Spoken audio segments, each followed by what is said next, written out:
Hello, good afternoon, everybody. Today I am going to teach you the topic under ENT syllabus, that is NPPCD, that is National Program for Prevention and Control of Deafness.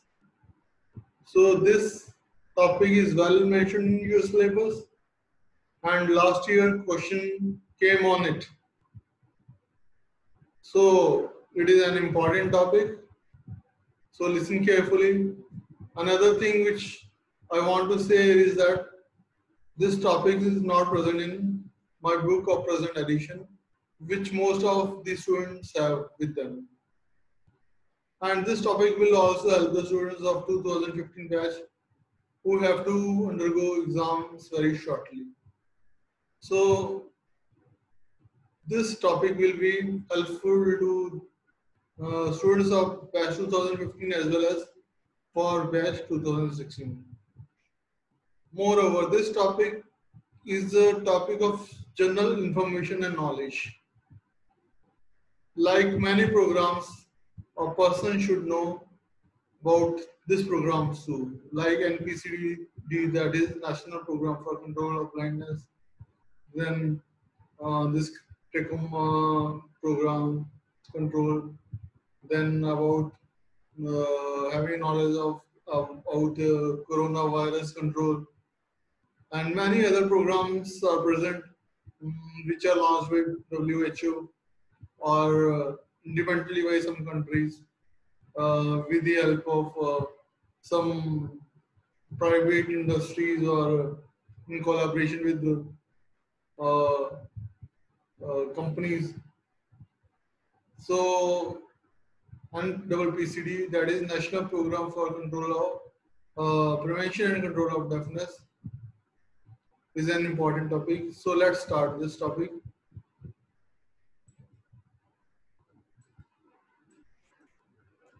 National Program for Prevention and Control of Deafness. The short form is NPPCD, National Program for Prevention and Control of Deafness.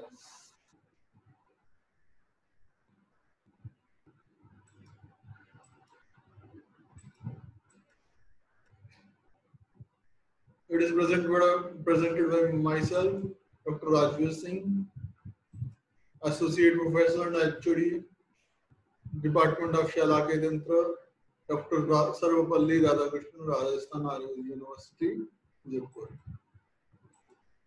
So first definition of NPPCD.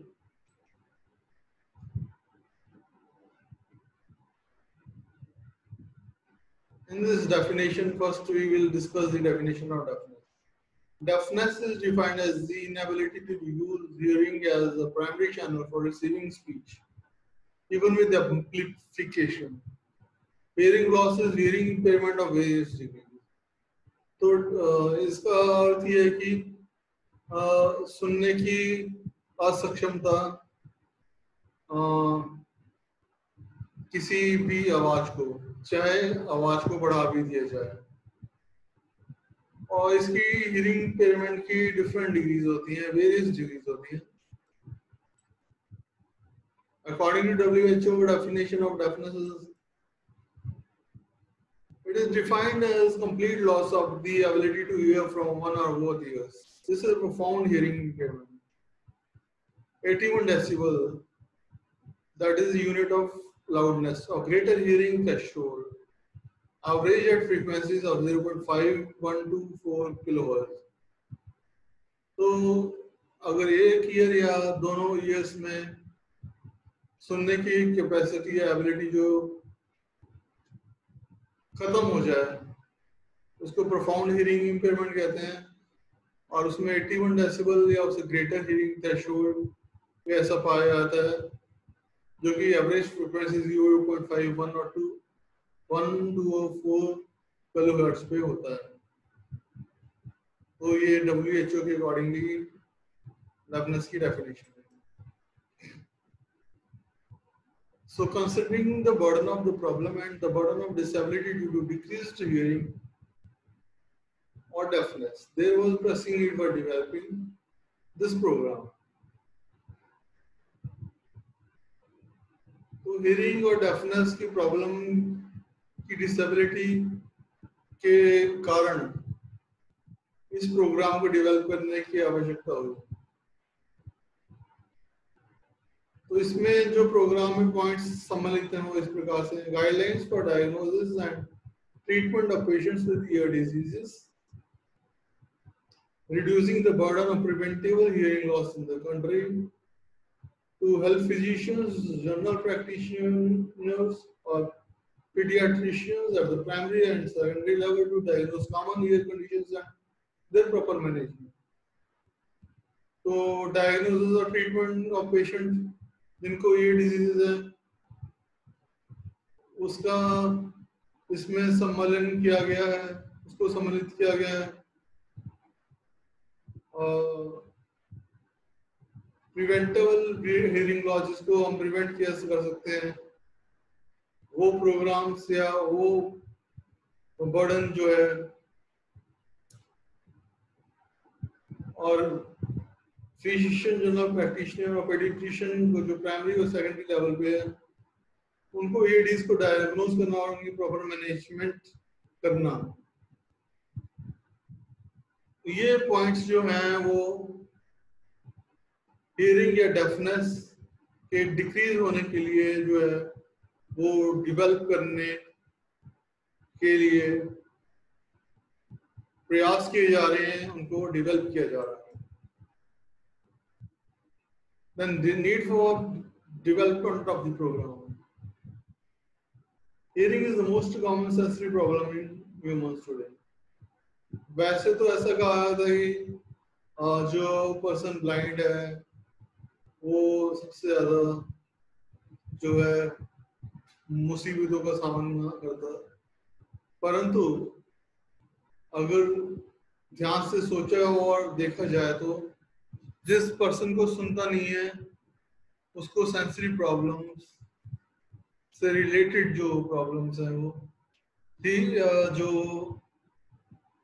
Visual problem से भी ज्यादा होती है। So as per the WHO estimates in India, there are approximately 63 million people who are suffering from significant auditory impairment.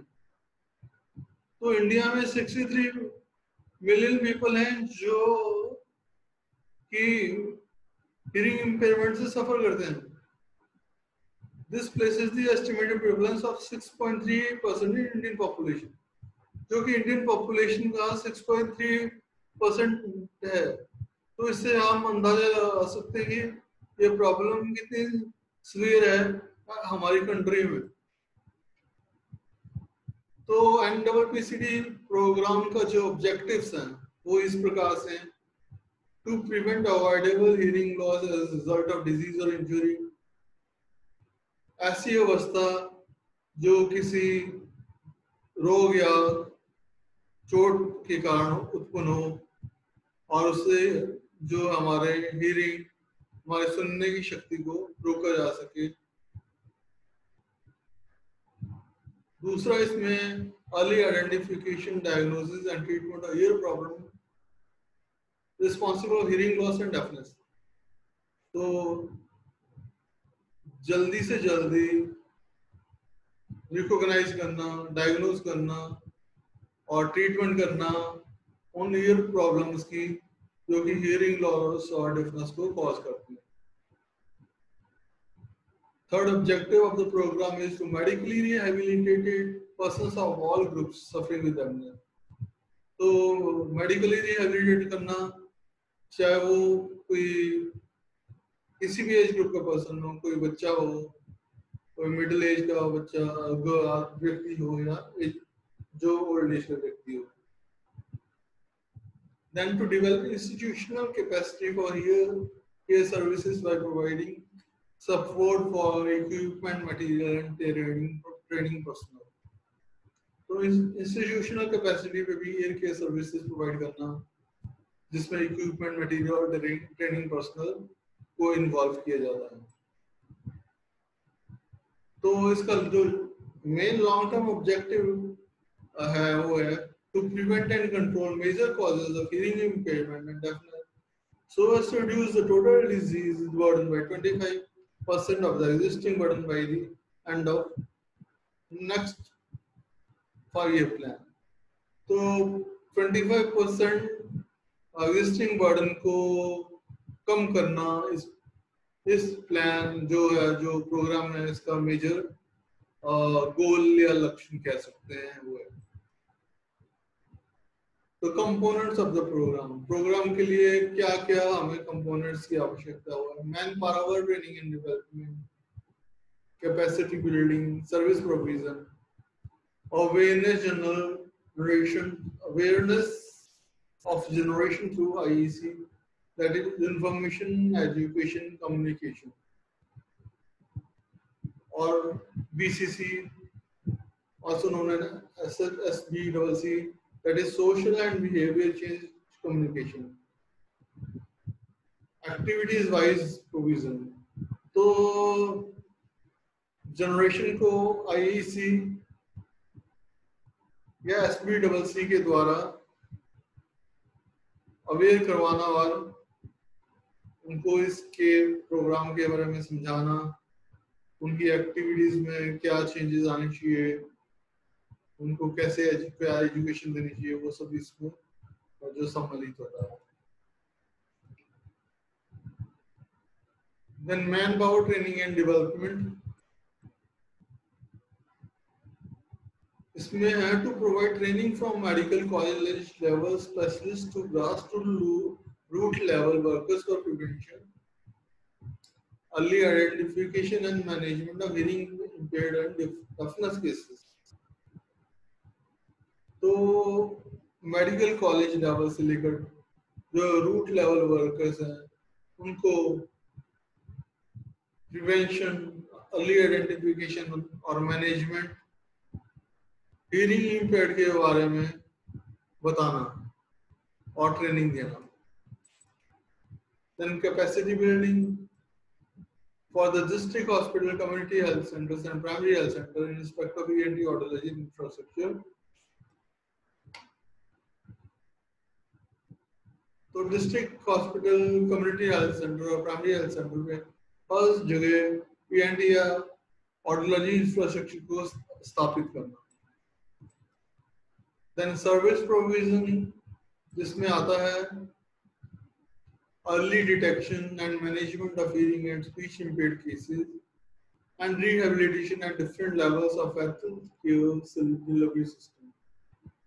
तो ऐसे रोगियों या रोग का पता लगाना जल्दी से जल्दी और उसकी मैनेजमेंट का प्रयास करना, ताकि जो हियरिंग और स्पीच है, बोलने और सुनने की शक्ति जो है, वो दोनों की रिहेबिलिटेशन हो सके। ये इस सिस्टम में सर्विस प्रोविजन में शामिल है। Then awareness generation through IEC BCC activities, ये पहले भी हम पॉइंट डिस्कस कर चुके हैं।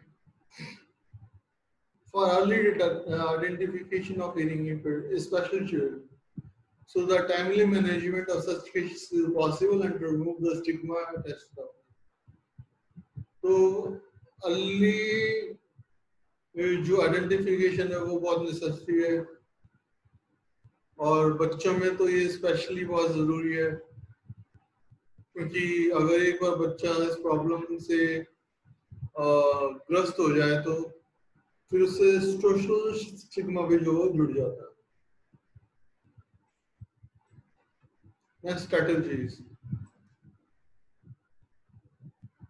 तो इस प्रोग्राम की स्ट्रेटजी जो है वो है to strengthen the service delivery for ear care, to human resource for ear care services, to promote public awareness through appropriate and effective IEC strategies. IEC means information education communication. I am reviewing this knowledge to you.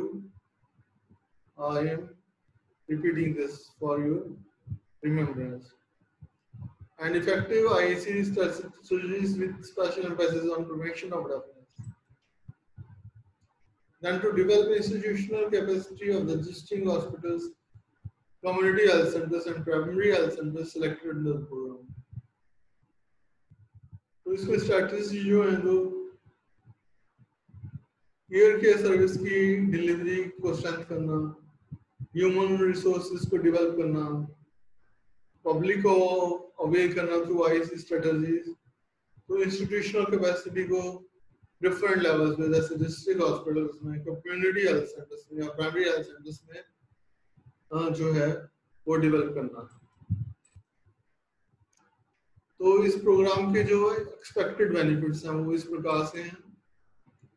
The expected benefits of the program include to generate the following benefits: availability of various services like prevention, early identification, treatment, referral, rehabilitation, etc.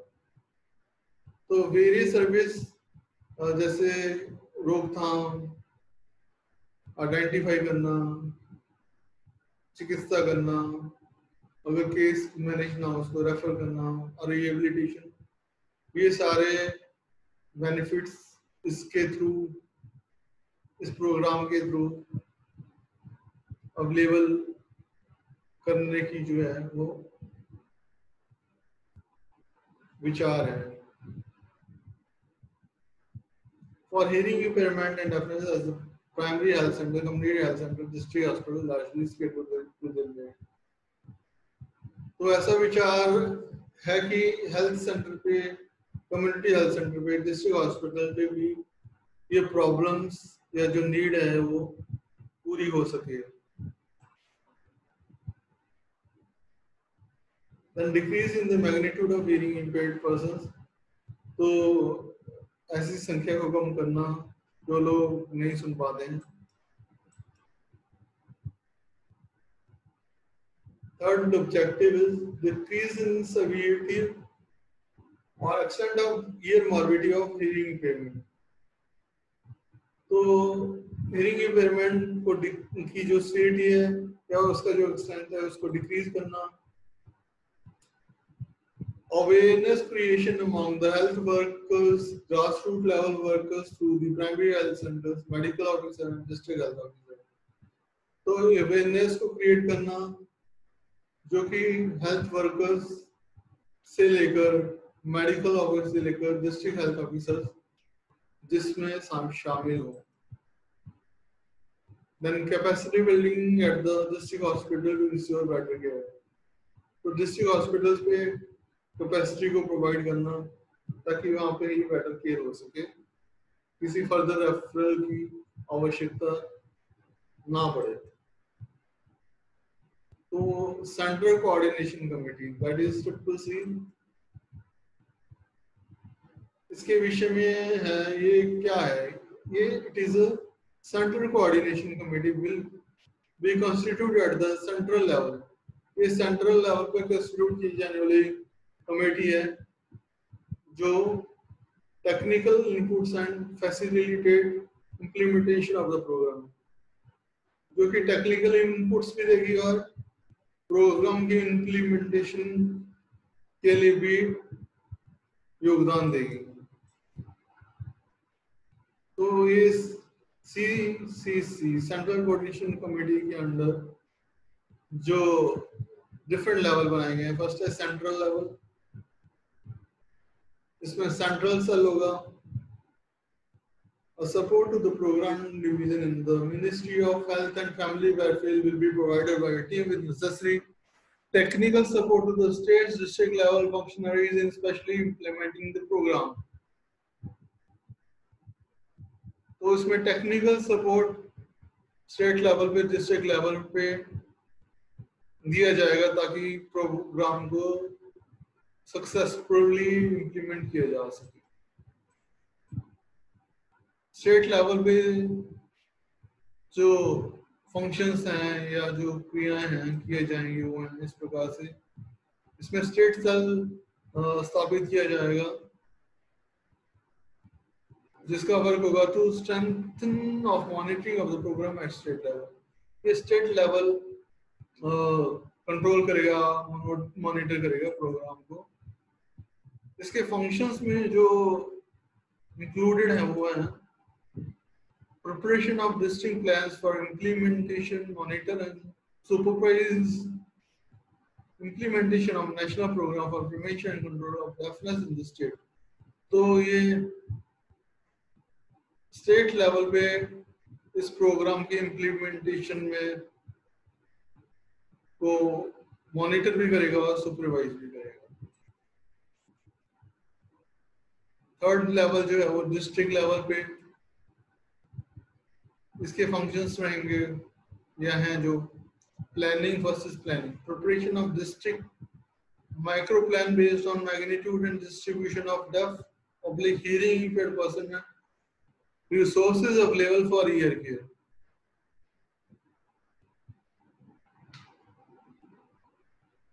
तो planning बनाना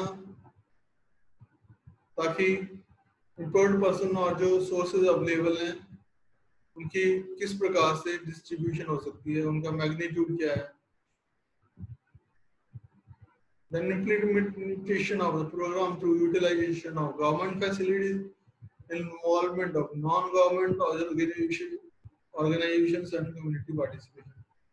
तो programme को implement करने के लिए government facilities को utilise करना, non government organisation को involve करना एंड कम्युनिटी को इसमें पार्टिसिपेट करना।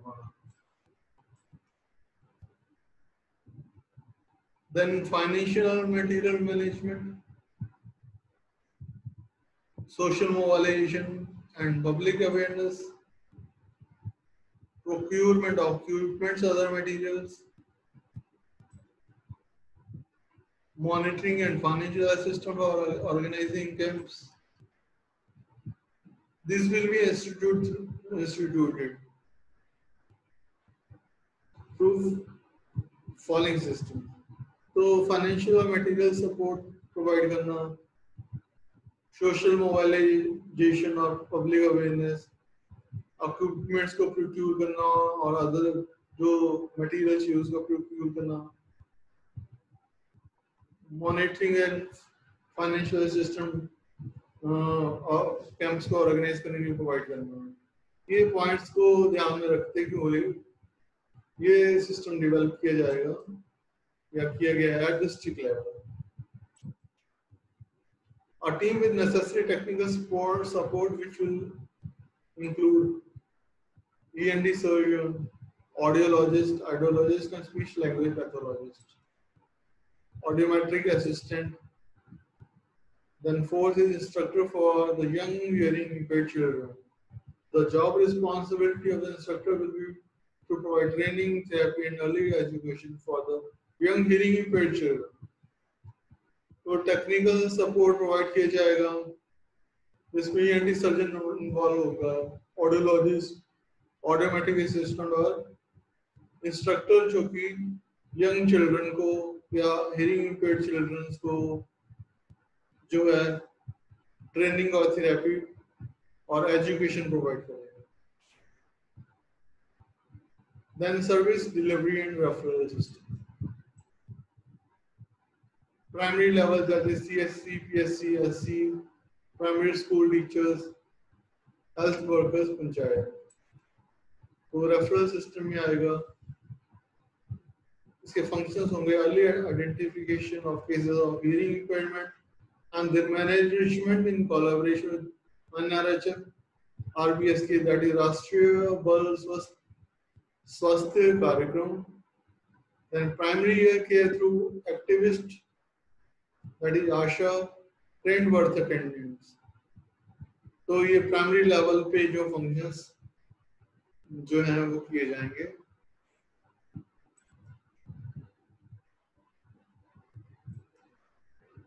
Then service provision including rehabilitation,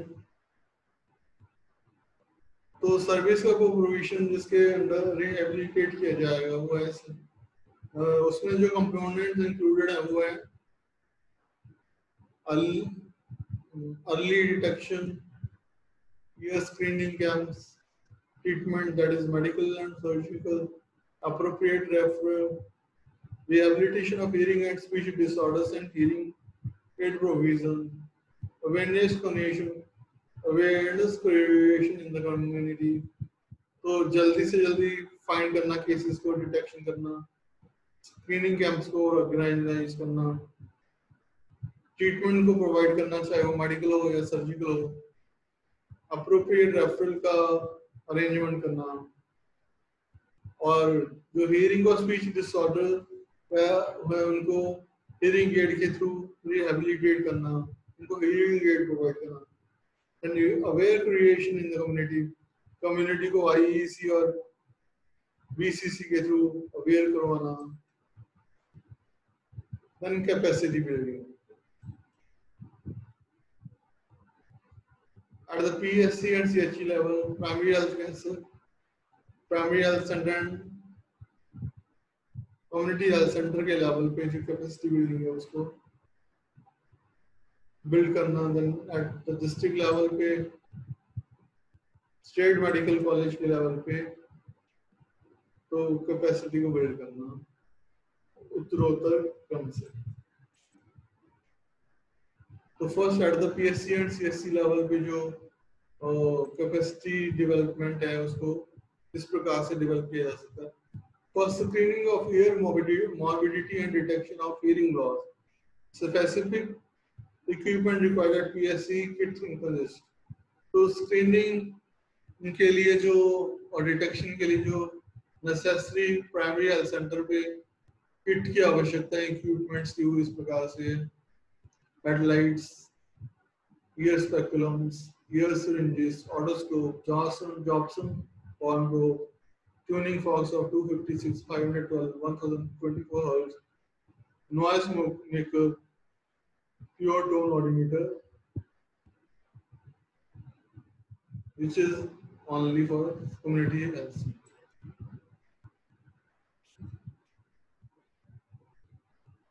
Then providers of logistics and medicine get like borosprit ear drops, wax dissolving drops, and antibiotic ear drops, including cotton swabs and normal saline solution for use by the healthcare workers. तो ये जो है drops जो हैं इसमें चाहे wax dissolving drops हो, antibiotic drops हो, कॉटन स्वैब्स हो, नॉर्मल सलाइन सॉल्यूशन हो, ये सारे प्रोवाइड करना at district level.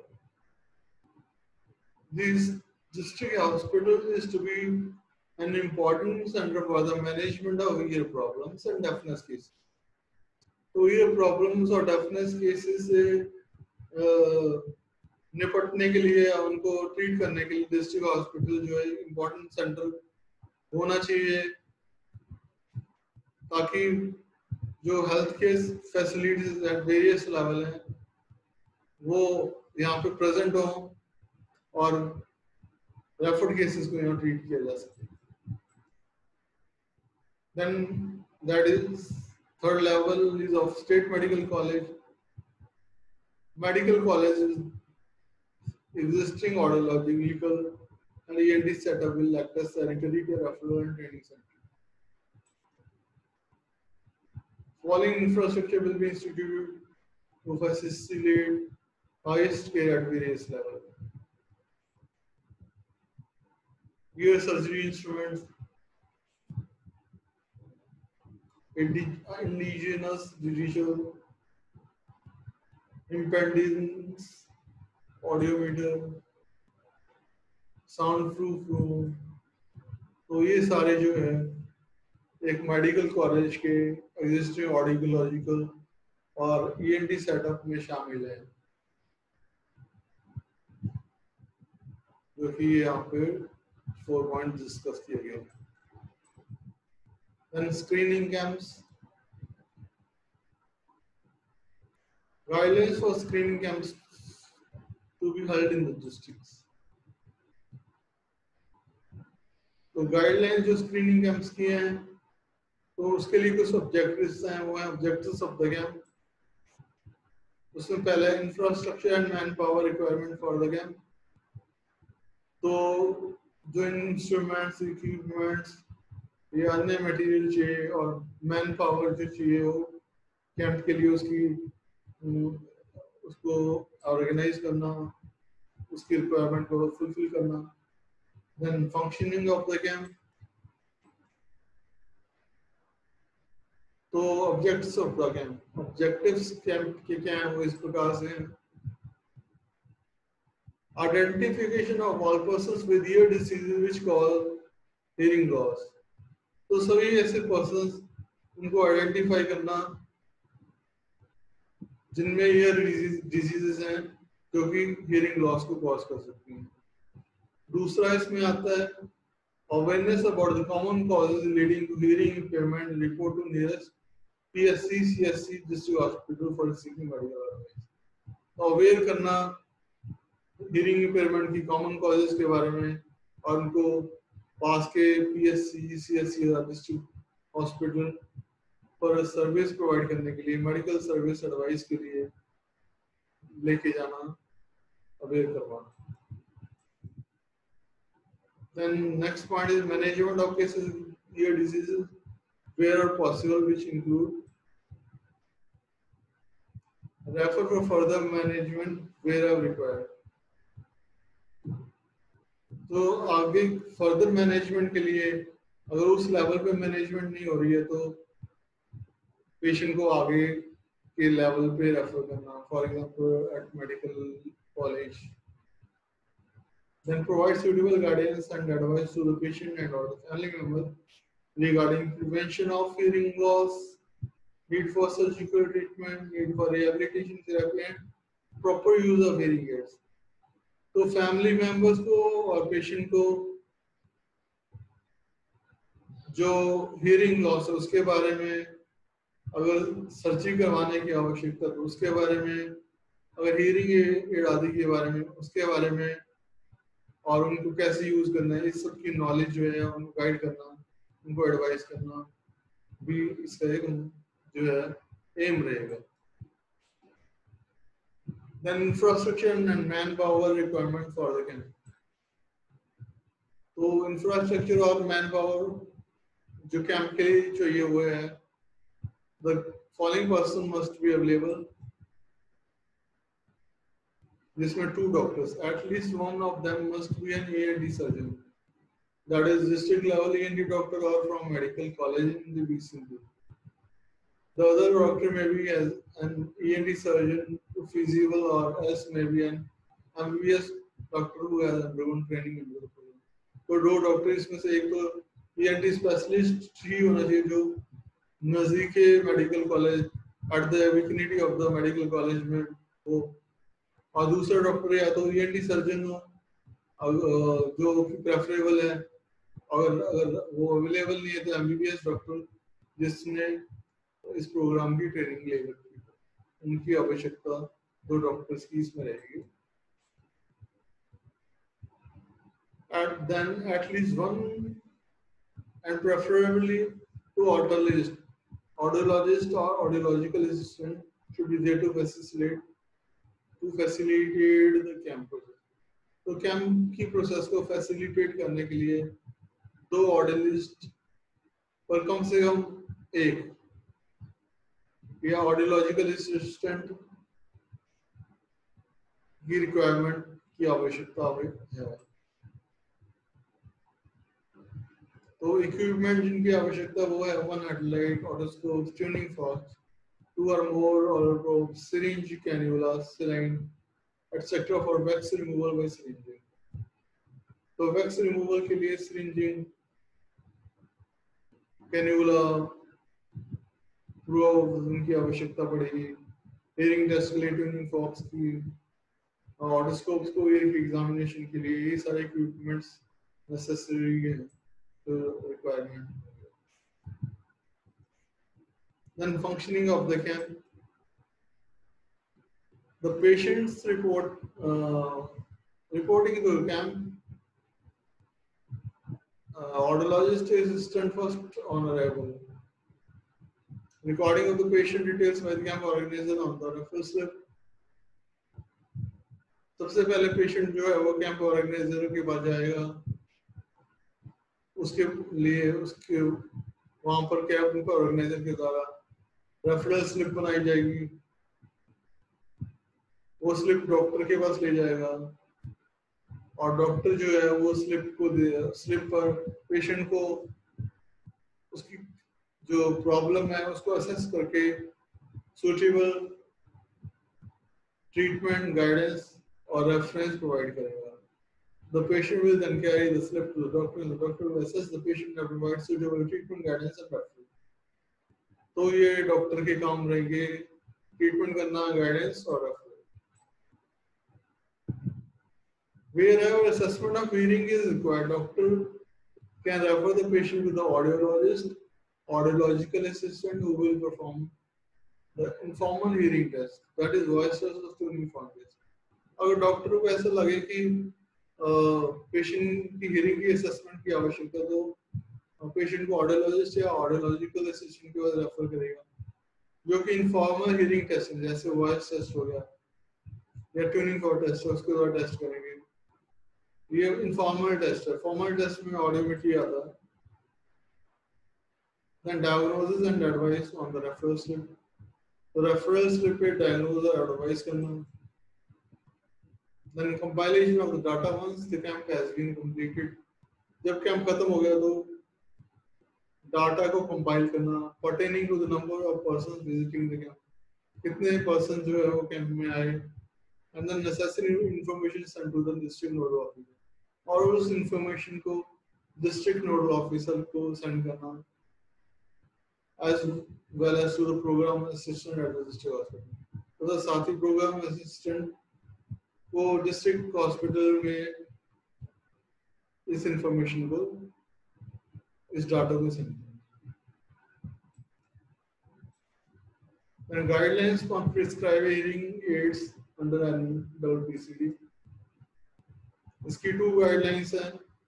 First, procedure for hearing aid prescription for adults, case who can speak. Then procedure for hearing aid and prescription for children who have limited or no speech. तो guidelines के लिए 2 categories में divide किया गया है. एक तो वो पर्सन जो एडल्ट हैं और जो बोल सकते हैं, और दूसरा वो चिल्ड्रन जो कि सुन भी नहीं सकते हैं और बोल नहीं सकते हैं जिसके कारण वो सुन भी नहीं सकते हैं. तो हियरिंग एड प्रिस्क्राइब करने के लिए ये 2 मेथड हैं. एक तो जो लोग सुन सकते हैं, एक जो लोग सुन नहीं सकते और बोल भी नहीं सकते. तो बोलने और ना बोलने वाली अवस्था की अकॉर्डिंगली हियरिंग इम्पेयर्ड पर्सन को हियरिंग एड्स दी जाती है. So thank you very much to listen to this topic. So this topic is important as per the examination point of view.